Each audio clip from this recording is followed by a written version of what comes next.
Bonjour, je suis Stéphane Parent, directeur général d'Espace OBNL. Aujourd'hui, dans nos capsules techniques, on va parler d'éléments numériques, on va parler d'écosystèmes numériques et on va aborder certains sujets reliés à l'hygiène numérique en plus particulier. J'ai la chance pour en parler d'avoir Caroline Mimeau. Bonjour Caroline. Allô Stéphane. Bonjour Caroline, en double. Et j'aimerais ça que tu te prennes 2 secondes pour te présenter rapidement, qu'on sache d'où tu viens et ce que vous faites.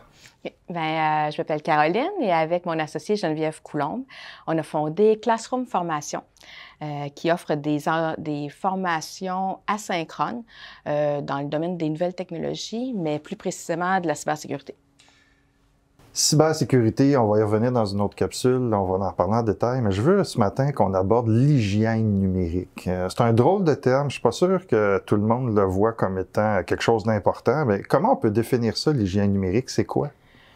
En fait, l'hygiène numérique, c'est l'acquisition et puis l'adoption de bonnes pratiques pour améliorer notre navigation sur Internet. Navigation au sens large, communication, stockage, achat. Alors, ce sont des bonnes pratiques qu'on doit mettre en place et puis adopter. Pas juste les mettre en place une fois, les adopter sur le long terme, ce qui nous permet de diminuer les risques pour prévenir les cyberincidents, devenir plus aguerris, plus vigilants, savoir les repérer, savoir les signaler. Donc, c'est un peu comme ça douche. On l'apprend tous les jours, se brosser les dents aussi. D'où le terme hygiène. Là. On va s'entendre, là, peut-être pour ceux qui ne le comprennent pas. En OBNL, en PME, dans les organismes publics, qu'est-ce qui est différent au niveau de ce bout-là là, de navigation ou de bonne culture ou de bonne habitude à prendre? Bien, mis à part la gouvernance, rien. Il y a une loi qui est passée récemment qui prévoit des dispositions légales pour la protection des renseignements personnels.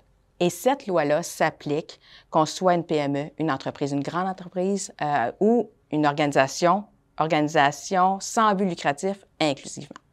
OK. Donc, qu'est-ce qu'elle dit globalement, cette loi-là?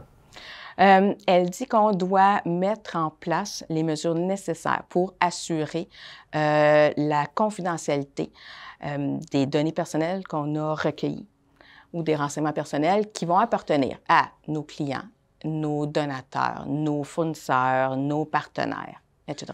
Donc, si je te comprends bien, c'est que tu as 2 niveaux d'hygiène personnelle. Tu as celle de l'organisation envers les données qu'elle possède, oui. Puis tu as celle des individus qui opèrent dans l'organisation, qui ont accès à des systèmes, qui vont faire des recherches, qui vont travailler sur différents outils numériques. Oui, l'individu envers ses propres données et envers les données de l'organisation auxquelles elle a accès. Okay.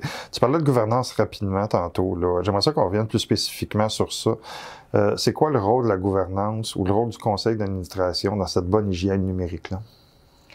En fait, il y a plusieurs responsabilités et devoirs qui entourent la gouvernance des organisations, dont faire preuve de diligence envers les données et les informations qu'elle a recueillies. Et puis, il y a aussi un devoir de...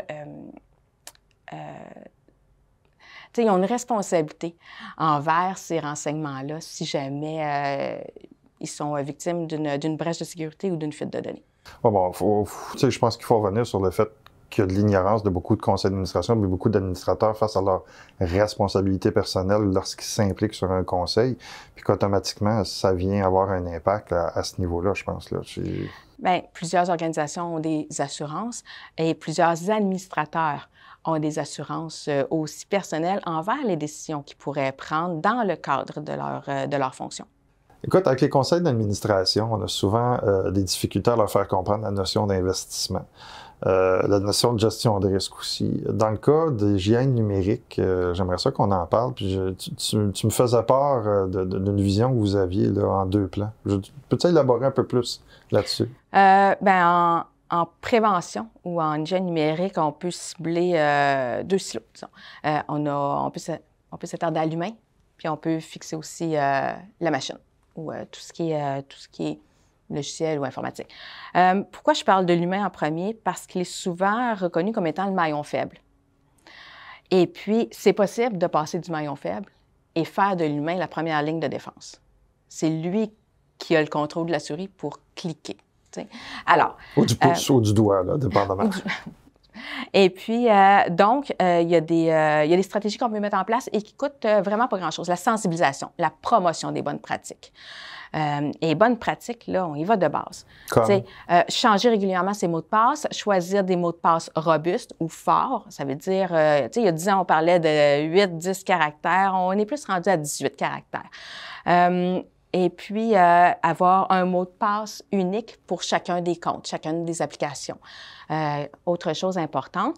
Ensuite, éviter de cliquer sur n'importe quoi, ouvrir son petite lumière, son petit singe sur son épaule là, qui dit « pas sûr que ça vient vraiment de Desjardins, ton courriel ». Alors, ça va aussi en sensibilisation sur les risques qui pourraient arriver, pouvoir amener les gens de notre équipe à poser les bons gestes et la formation qui peut être super abordable aussi et qui va faire un tour complet. Alors, une fois qu'on a traité les stratégies qu'on peut appliquer pour l'humain, bien, sur la machine, autres petites actions qu'on peut faire et puis qui sont à faible coût.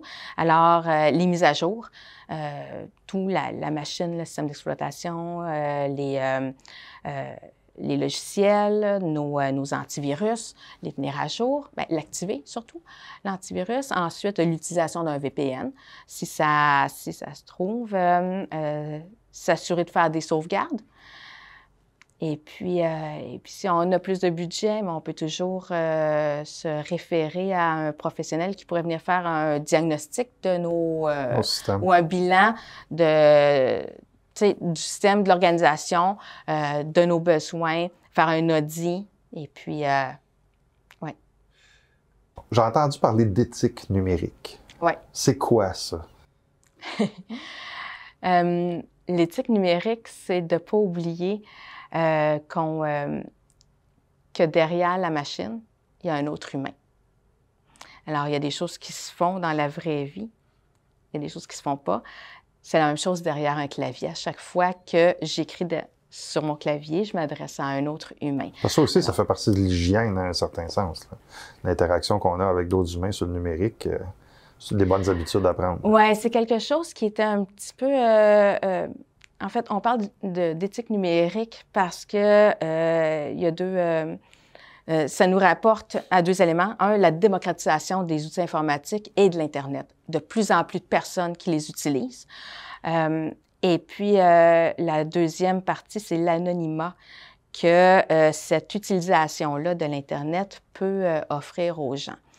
Et puis, cet anonymat-là n'est pas 100% garanti. Hein. Il y a toujours une manière de repérer qui est derrière un clavier. On l'espère des fois, là.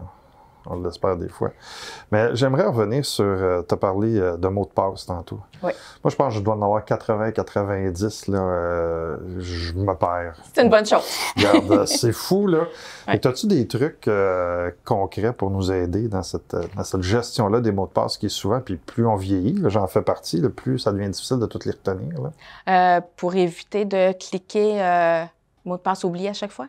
Oui, il y a ça. Puis considérant aussi des fois où on a des plateformes d'organisation, tu sais, on rouvre un compte XYZ sur une plateforme d'infographie ou, tu sais, le compte appartient à l'organisation, il n'est pas juste à l'individu, là. Fait qu'on se retrouve comment là-dedans, là? Ah oui. Nous, on utilise un logiciel, un gestionnaire de mots de passe. OK. Bon. Qui est et puis, il y en a plusieurs. Vous pouvez googler là, les listes à chaque année. Ils font... des répertoires. Oui. Alors, non pas que je veux mettre celui que je choisis en premier plan. Il y en a plusieurs excellents qui offrent aussi plusieurs possibilités différentes. Ça dépend. Et à l'occasion, là, le compte de base gratuit pourrait faire l'affaire au début si vous voulez tester certaines applications ou certains services. Alors, ce gestionnaire de mots de passe-là te permet d'avoir un seul mot maître de passe. Puis ce qu'on recommande, c'est d'utiliser une phrase de passe plutôt qu'un mot de passe. Alors, c'est un mot très long qui va être une combinaison de plusieurs mots de différentes langues. Wow, OK. Okay?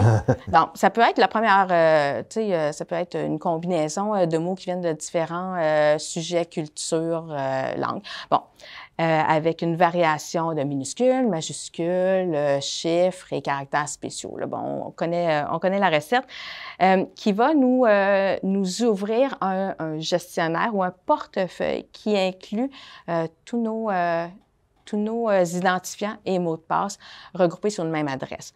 Ce gestionnaire va nous permettre aussi de partager une partie ou l'entièreté des mots de passe reliés au compte à des personnes ou aux membres d'une équipe.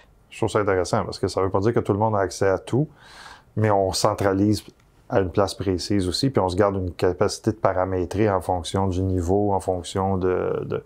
Donc, c'est aussi un outil qui peut être utilisé par des bénévoles, qui peut être utilisé par des administrateurs, dépendamment. Et à qui on peut retirer les accès quand c'est oui, plus exactement, oui, effectivement. Mais d'ailleurs, là, tu parles de retirer. Mettons qu'on parle de répandre la bonne nouvelle, puis d'aller prêcher cette hygiène numérique-là. As-tu des bonnes pratiques à recommander par rapport à ça? Par rapport aux employés, mais je veux rajouter aussi les administrateurs, les bénévoles aussi dans le lot, là. Est-ce que tu voulais aborder les outils collaboratifs? Entre Parce autres, que là, je pense que dans la question, il y a plusieurs réponses. Ouais. Là, on va s'entendre. Avec le télétravail, les gens se sont ramassés à distance. Et puis, c'est vraiment super, les outils collaboratifs qui nous permettent de travailler sur un même document sans être tous reliés à la même place, sans créer de copies en conflit. Alors, on utilise le même fichier qui est sauvegardé à une même place en info nuagique ou sur le cloud. Pour avoir accès à ce document-là, ça nous prend une permission. Alors, c'est un rôle qu'on va donner à chaque utilisateur. Rôle qu'on doit gérer aussi. Quelqu'un prend sa retraite, quitte l'organisation, cesse de travailler sur le dit projet. Alors, c'est important quand même de tenir à jour les permissions, les rôles qui sont donnés à chaque personne et qui va limiter un petit peu ce qui est possible de faire sur le document, dans le dossier ou, bon. Bref, on voit l'idée, un peu comme on partage un agenda.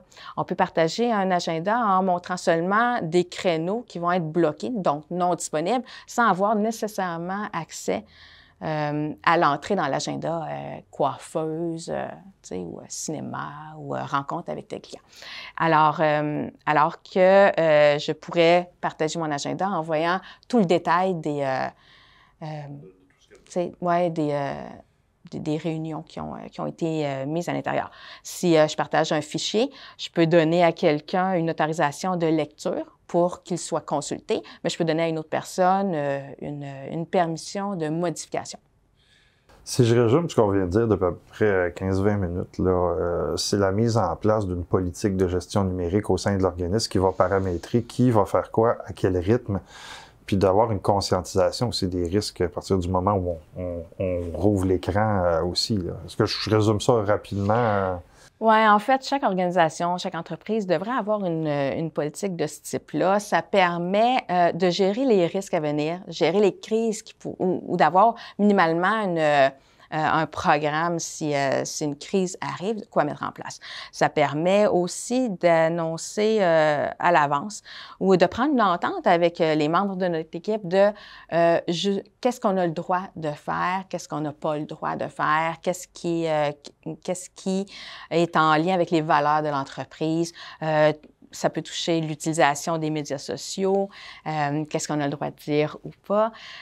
Ça peut aussi toucher ce que j'ai le droit de faire avec l'ordinateur qui m'a été fourni par l'entreprise.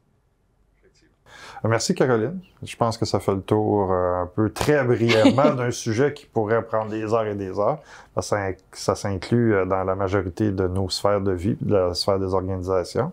J'espère que vous avez apprécié. J'espère que vous retenez quelques messages importants au niveau de la gestion des risques. Je vous souhaite une bonne fin de journée. J'ai hâte de vous revoir dans un autre de nos contenus ou une de nos activités. Bye bye.